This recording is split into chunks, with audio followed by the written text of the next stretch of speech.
Opening throwback, The Legend Lives. The film opens with a grainy 1970s-style TV documentary. A narrator explains how Bandit Darville became a folk hero for outdriving the law, breaking speed records, and embodying freedom on the open road. We see real footage from the original movie intercut with fictionalized TV clips. Finally, the screen cuts to the present day, where highways are patrolled by drones, GPS surveillance, and endless traffic cameras. The message is clear. The world has changed, but legends don't die. We meet Jack Darville, the bandit's son, in a dusty Texas garage. Unlike his flashy father, Jack is low-key, bearded, and practical. He rebuilds muscle cars for collectors, but never shows off. People constantly ask if he's as wild as the bandit, but Jack insists, "I'm not my old man." He hides his driving skills and avoids trouble. Jack talks to his friend, a trucker named Earl, about how the roads aren't the same. Earl explains how highway fun has been killed by technology. Drones, dash cams, GPS pings, automated tickets. Jack believes the outlaw era is dead. The road ain't free anymore. This scene grounds us in a world where the bandit's antics seem impossible. Enter Mr. Calloway, a wealthy, eccentric car collector with shady connections. He approaches Jack with a tempting job: transport a rare, illegal 1970 Plymouth Superbird, worth millions, across several states in 24 hours. Why the rush? Calloway bought it on the black market and needs it delivered before law enforcement seizes it.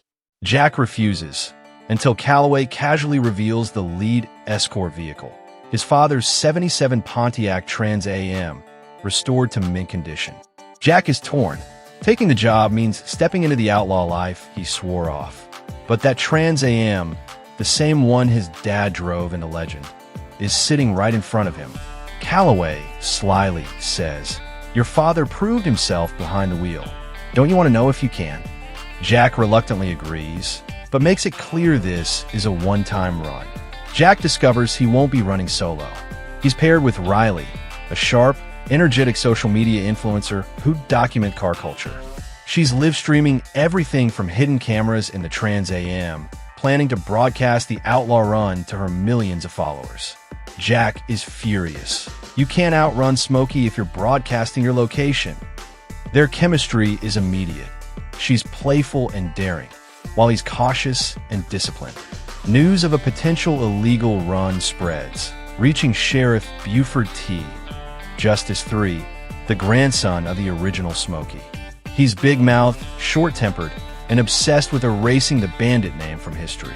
Seeing Jack take up his father's mantle fills him with rage. Smokey swears, "This time, the bandit bloodline ends with me." He mobilizes patrol units and sets up high-tech surveillance grids across state lines. Jack fires up the Trans Am, its growl echoing his father's glory days. Riley sits shotgun, streaming snippets while joking about hashtags. Hashtag Bandit Returns. They pull the Superbird trailer and hit the highway at midnight. Almost immediately, a pair of highway patrol cars spot them, forcing Jack to pull his first big stunt, sliding under a semi-truck trailer to escape.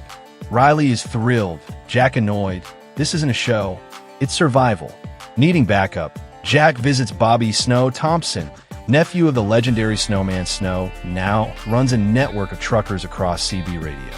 Out of respect for the old bandit, Snow rallies his truckers to help, jamming police scanners, giving false directions, and forming roadblocks when needed. It's a modern nod to the brotherhood of the road. Smokey corners Jack on a narrow mountain pass, with drones and road spikes waiting. A tense chase unfolds. Drones swoop in, but Jack uses the Trans Am's maneuverability to trick them into crashing into trees and cliffs. He even launches gravel at a drone, knocking it from the sky. Smokey, furious, screams into his radio as Jack escapes through a secret dirt road. Riley can't stop laughing, while Jack is deadly serious. During a pit stop, Jack and Riley share quieter moments. She admits she grew up idolizing the bandit legend through old clips online, dreaming of living that freedom. Jack explains how being the bandit's son meant living in someone else's shadow. Riley teases him that he's already proving himself. A romance spark begins, though Jack tries to stay focused. A rival smuggling crew in neon Lamborghinis tries to hijack the Superbird mid-run. The highway erupts into a high-speed battle, with cars scraping, spinning, and ramming. Jack outsmarts them, luring the rivals into a toll booth trap where they crash spectacularly. Riley cheers, filming the carnage, while Jack warns, "This isn't a game. They'll be back." Realizing his standard units can't stop the bandit, Smokey unleashes his secret weapon, a souped-up Dodge Charger police interceptor with custom upgrades, plus a new fleet of surveillance drones. Smokey himself takes the wheel, vowing to personally chase down Jack. He smirks into the camera drone. "The daddy slipped through my granddaddy's fingers. Not you, boy." Jack discovers Riley had struck a secret deal with law enforcement. She was supposed to feed Smokey their location in exchange for money and fame. Jack feels betrayed and furious, pulling over and telling her to leave. But when Smokey ambushes them moments later, Riley redeems herself by smashing her streaming equipment and helping Jack escape through a hidden canyon path. At the border to the final state, Smokey assembles everything: spike strips, barricades, helicopters, drones, and SWAT vehicles. Jack and Riley are completely boxed in. The police loudspeaker booms, "Darville, step out of the car." Riley whispers, "We're screwed." Just when all hope seems lost, dozens of truckers roll in. Snow's crew, blasting air horns and forming a wall of 18-wheelers. The convoy smashes through the police blockade, clearing a path for Jack. CB radios buzz with classic chatter. "Breaker 19, the bandit rides again." Smokey screams in rage as his carefully laid trap collapses. Smokey personally chases Jack into the desert, leaving the convoys behind. What follows is a brutal one-on-one duel. The Trans Am versus Smokey's Charger. They trade blows, slam into each other, and play cat and mouse across winding canyons. Finally, Jack pulls a signature bandit move, slamming the brakes and fishtailing, causing Smokey to spin out and crash dramatically. Jack finally delivers the Superbird to Calloway's private estate. The Collector is overjoyed and offers Jack more outlaw runs. Jack simply shakes his head. "I proved what I needed to. The bandit name doesn't need money to matter." He walks away, leaving Calloway stunned. Jack restores the Trans Am for himself, polishing it with pride. Riley, now a loyal partner, asks what's next. Jack grins. "Whatever the road throws at us. We don't run from it, we run with it."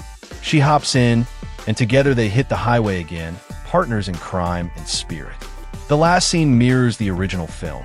Jack and Riley driving into the sunset, the Trans Am's engine echoing. As the camera pans out, split-screen footage shows Burt Reynolds as the original bandit doing the same drive. A voiceover of Bo Darville plays, "Some things you just can't catch." Fade to black.